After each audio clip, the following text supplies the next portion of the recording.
నల్లధనానికి కళ్లెం వేసే దిశగా కేంద్రం మరో ముందడుగు వేసింది. ఆర్థిక అవకతవకలపై పరస్పర సమాచార బదలాయింపునకు సంబంధించి భారత షీషెల్స్ మధ్య ఒప్పందానికి కేంద్ర మంత్రివర్గం ఆమోదముద్ర వేసింది.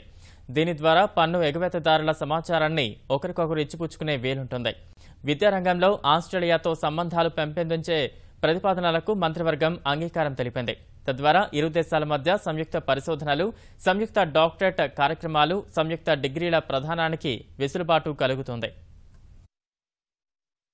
Abuse of the land of India or the country of Seychelles for money transaction in an authorized manner, regardless of the fact whether he is a resident or not, is amenable to information sharing.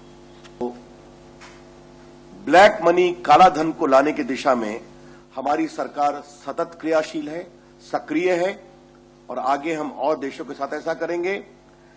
लेकिन पूरी दुनिया में हम एक global environment बनाने में सफल हुए हैं।